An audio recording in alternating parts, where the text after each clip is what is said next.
Hello, everyone. Welcome to another episode of our GRIIT Guest Expert Series, where today we're going to focus on marketing. With the Global Research Institute of International Trade, our focus is on customized market research, helping small, mid-sized companies that want to expand to the global market and need assistance with identifying the right market for their product or service. However, one issue that often comes up is the question about marketing. Once you enter those markets, how do you market your product or service? And on today's episode, we have Rajiv Jadhav, who is joining us. He is an online reputation management strategist with R Square Media based in New York City. He is also the co-host of the podcast, Things I Didn't Learn at Harvard, which focuses on networking. Finally, with all of his talents, he is our go-to person regarding marketing. In a conversation that we had earlier regarding the interest from a company, an overseas company, regarding marketing in the United States, I learned about and was very impressed by his work in this area. So he is going to bring insight for the benefit of our viewers looking to expand, but need tips regarding marketing their product or service globally. So welcome, Rajiv. Thank you so much for having me on this amazing broadcast. Thank you for joining us. And I'm so excited to hear and learn about your tips for our viewers and answering some of the questions that often come up with regard to marketing. But before we get into that, can you just tell us a little bit about how you became involved in helping clients with their marketing strategy? Yeah, that's a great question. My background is in advertising and marketing. I've played this role on the agency side, working for large global advertising agencies like Leo Burnett, Saatchi and Saatchi, Ogilvy, JWT, Hakuhodo, Team Detroit, and several Publicis, and several other agencies like that. On the client side, I've worked with companies like Disney, Citi, Times of Money, Times of India Group, which is a giant conglomerate in Asia. Mm-hmm. And essentially, the large focus of my career has been on brand consumer interaction and engagement with a focus on innovation in the act or pursuit of customer acquisition and customer retention. I love marketing because it's all about inspiring people to take a leap towards an idea. Hopefully that idea is compelling and fresh enough to resonate not just with the mind, but also with the heart. And that's what really excites me about marketing. But one of the things, you just gave us a list of your different types of clients. You've worked with a number of big, well-known companies and global companies, and talked about how you also focus on branding and innovation. But can you put that in even simpler terms of what your services look like? So let's say a smaller company, a small mid-sized company, not well known. What are the types of services that you offer to help them to improve their marketing strategy in the global marketplace? Awesome. What I'd like to do is maybe take a step back to illustrate how I've helped large brands. And I think it'll become fairly apparent as to how I'm helping my existing clients. One of my works, I was previously a media director at Mindshare, which is one of the world's largest media buying media agencies in the world. It's part of the WPP group of companies. My key account there was Unilever. I was the media director taking care of Unilever. And one of my many works working across all of Unilever's brands was working on Lipton. Lipton is the tea brand. And at that point, we were working on launching the green tea variant. And we were thinking, how can we make this fun? And then going by the customer insight that what people really are looking for is focus. And that was geared on the product attribute, which was green tea contains this element called theanine. And theanine is attributed to focus, alertness, and mental sharpness. And we were thinking about how can we make this fun? Mental sharpness is something that seems pretty interesting, but how can we make this fun? How can we make this relevant? And how can we make it relevant to our audience, to our customers? The goal of this was to drive product sales. We then came up with an innovation that got into the Guinness Book of Records, which ended up being us creating the world's largest online collaborative jigsaw puzzle with over 1,800 active pieces, each piece being opened up progressively week over week. And this is something that came from the idea, because the idea is, how can we marry the concept of mental agility and fun together? And what is that activity that requires both of those? Jigsaw puzzles. And that's where the idea was born, by leveraging our understanding of our audience, consumer behavior, consumer psychology, understanding our customers' tastes, habits, preferences, also understanding their media habits, understanding the media landscape at that point in time, understanding that there was a growing trend towards casual online gaming, and putting all this information together, coalescing, and then coming up with this idea of creating an online interactive jigsaw puzzle. Or the effects of this campaign was that, yes, we got into the Guinness Book of Records, which is awesome. But beyond that, Unilever was surprised because this actually doubled their sales, more than they ever expected. All of their retail outlets ran out of inventory after the campaign started, within weeks. Within, I think, 2 weeks, all the retail outlets ran out. And they, in fact, overachieved on another milestone, which they had not communicated to us, which is helping their wholesale retailers in restocking. And they hit that milestone, over exceeded that milestone of having the wholesale retailers restocking, as well as the retailers restocking. So right through the supply chain, everyone wanted this product because it was in high demand and it was selling like hotcakes. So this is an example of how, and this is something that was achieved on a national level. So this was a national campaign.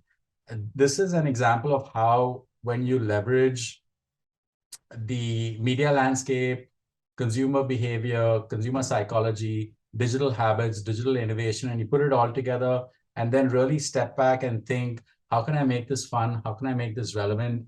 How can I make this compelling, so that you don't just eye roll and blah and it's something boring, but how do you push the envelope? So this is an example of how I've successfully helped a large brand achieve this level of brand consumer interaction and engagement with super high top of mind awareness levels, which was tested, of course, by the research company that was assigned to the post campaign analysis. We're leveraging the exact same approach when we're working with clients currently. For example, one of my clients is Nassau County government, which is the government that exists in Nassau County on Long Island.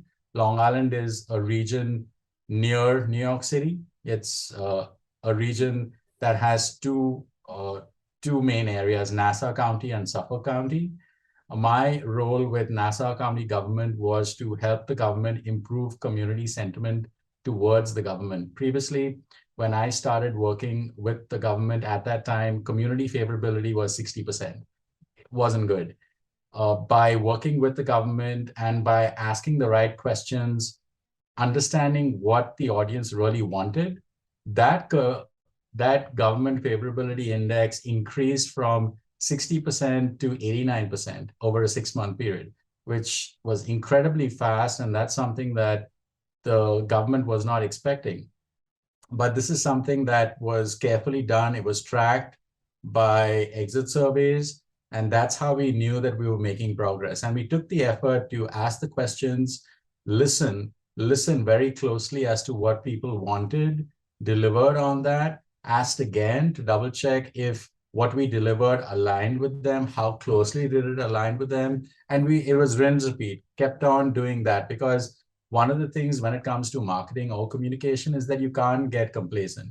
You can't get lazy. You can't sit on your laurels and be like, okay, I've done it great. Now I can go on vacay or take it easy. You have to always be actively thinking about, how can I improve expectations? How can I level up what people are expecting? And even if they're not expecting this, what can I do to add value, just so that the audience knows that we care, we understand them, and that we're and that we're wanting to understand them and have a dialogue with them on an ongoing basis. And I think that is the key to success with any kind of engagement right now, is to ask the right questions, listen very closely, and keep that dialogue going, because that'll give you an active pulse on the market, which will be the insight that you need to chart or plan the next steps. So let's say there's a company, and I don't know if you've worked with any overseas companies coming to the United States. How would you work with a company that's just trying to learn the culture here, just how the US works? And as you know, different regions, you still, even within the large United States, different regions have a different approach. So how would you work with a company that reaches out to you and says, hey, I want to sell in the United States, and they're just looking at the big US? Where do we go from there? Yeah, I think it's really important. First of all, I'll say thank you. Thank you for reaching out to me. I'm happy to have the conversation. Uh, that's the that's the first thing I would say. Beyond that, I would ask them more about who is their ideal client, because we need to start with their core ideal client, because we can't be everything to everyone just out the gate. Now, even if it's something like toothpaste, with literally everyone uses or should use, uh, but even so, even with toothpaste, there is a core audience. There is, for example, a Colgate whitener. It's got the peroxide in it, or it's got baking soda in it, helps to whiten the teeth. So that's targeted at people that like white teeth or are conscious or cognizant about the importance of having white teeth, because it enhances their smile, it gives them confidence, etc. So that is the core audience, and that's the initial approach or the initial positioning for that product. And of course, it might attract other people, a broader audience. So it's really important that I would ask that question about who is the best customer for you, who is this, when it comes to the closest, bestest fit, who is that customer? Or let's paint a persona of who this person is. Where does he or she live? What is their demographics? What are their psychographics? Let's understand that. What are their media habits? And based on that, we then create, like I said, a persona and figure out what is the best way of reaching this person? What is the most cost-effective way of reaching this person? Does it make sense to send out postcards? Does it make sense to advertise on TV? Does it make sense to reach them on Facebook, doing Facebook ads? Does it make sense to advertise on Google using Google ads, or so many other different ways? So I would always ask that first question about who the customer is. And based on who the customer is, we then figure out what is the best way of engaging this customer. And then, we get into the whole research, insight, figuring out, constructing the communication, because that's extremely critical. Because it's really important that when the prospect sees this message, he or she should feel intrigued enough to want to either try the product or at least go to the website to learn about the service. And there should be enough existing trust and confidence available. So there's this framework that we use. The framework is, when it comes to messaging, do you have a message that's simple and understand in 5 seconds or less? So that's the messaging vector, if you will. The next is visibility. When people are looking for you, can they find you easily on Google or social? So that's the second thing about visibility. The third thing is comprehension. When people do find you, do they know what you do? But more importantly, do they know how your product benefits them? Does it answer the what's in it for me question? So that's the comprehension aspect. And the last aspect is trust and confidence. Is there enough evidence online currently for the person, your intended customer, your ideal customer, to want to buy this product from you, do business with you, associate with you, have a partnership with you? So that trust and confidence is something that we also need to think about. Now, this sequence is the typical customer journey, or the journey that a customer might go through on an ongoing basis. It's a loop. And it's really important for the brand, the customer, the business to think about this, because the customer is already thinking about this in these ways. And if it's a yes, yes, no, no, then we need to make those no's into a yes to make this a compelling offering that the customer or the intended customer or the target audience can then think and add this item or this service into their existing consideration set. So you've told us what are the things, what companies should take into consideration, but have you seen things that companies have done that we should learn from those cases of what not to do when it comes to marketing? Right. There are some companies that have had some foibles when it comes to marketing. And this is, again, the case of not understanding the culture. I'm a tech enthusiast, and for example, this is, my phone, and the phone is made by this company called OnePlus. It's a Chinese company which is owned by this large company, a holding company that makes 5 other brands of phones in various categories and various segments. Now, this company initially was pegged at the tech enthusiast, and they wanted to launch with a digital only campaign. And they created various, they thought, clever marketing campaigns, which turned out to be sexist from the US consumer standpoint, because they didn't have a clear understanding of the US market, the US sensitivity, the nuances, the psychology, what is considered polite here, or to what extent can you push the envelope within what is considered good taste. And they had a few foot in the mouth opportunities or foot in the mouth moments where they then quickly pulled down that campaign, realizing that it was offensive and offending the audience that they were trying to engage. And that happens when you don't understand the culture. So it's really important that you work with a marketing company that is very plugged into the culture, especially the culture of your target audience that you're looking to engage, you're looking to woo. It's almost like dating. You want to make a good first impression when you show up, and it helps if that first impression is not something that they take offense to. Yeah, absolutely. Excellent example. So having said that, I mean, you really given us a wealth of knowledge, and it was very, very clear, straight to the point. So wrapping up, so taking all of that information, can you just give 2 or 3, whichever works, 2 or 3 key things that the audience should take away from today's discussion? The first thing that this reminds me of a talk that I gave recently at Columbia University called It's Not Vanity, It's Clarity. And the purpose of that talk was you should Google yourself. Previously, Googling yourself was considered to be vain. Oh, I want to see, if I'm on Google. The reason you want to do that now is because other people are doing that too. So you might as well get ahead of that and know what is associated with your name when you're doing a Google search. And it's a small story. There was a client that we helped who was an executive in transition, and she was walking in to accept her dream offer from a dream company in her dream role.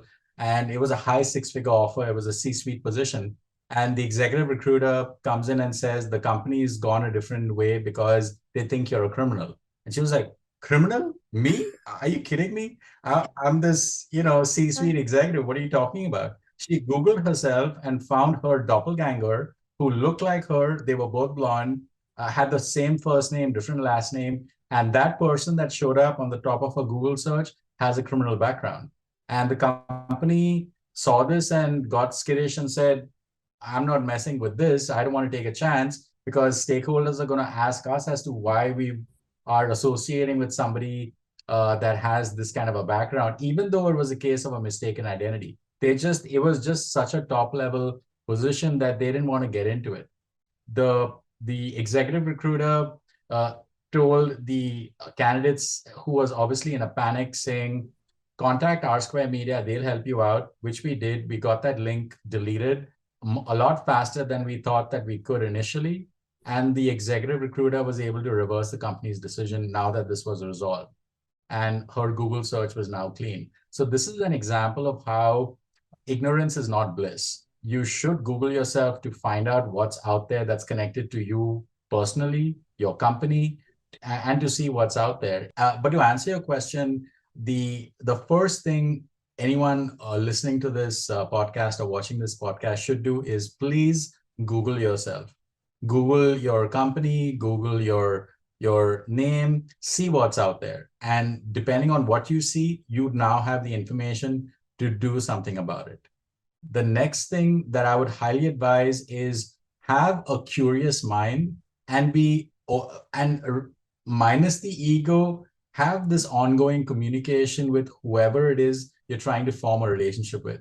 And this is both for personal as well as business. If this is business, have that ongoing dialogue with your customer, whether it's an existing customer or even a new customer. Have that dialogue. Ask questions like, why did you decide to work with me? Or why did you hire us over competition? Those answers will be extremely illuminating to give you a clue as to where you excel at, which you may not know unless you ask that question. So ask the right questions, listen intently, and be humble about it. And of course, be enthusiastic, because I think that goes a long way. Well, thank you so much. So that was excellent. And thank you again for joining us today and offering these words of wisdom regarding marketing and the steps, the frameworks, the things that you can do. And one other point that I like that you mentioned is to not get complacent. So right. Yeah, you're successful, but don't think, okay, now the job is done. To continue learning and growing and communicating. So I really appreciate everything that you've shared and great case studies. And so that was Rajiv Jadhav, again, the online reputation management strategist with R Square Media based in New York City, who has just given us great insight with regard to your marketing strategy. It was awesome to be here. Thank you so much for the opportunity.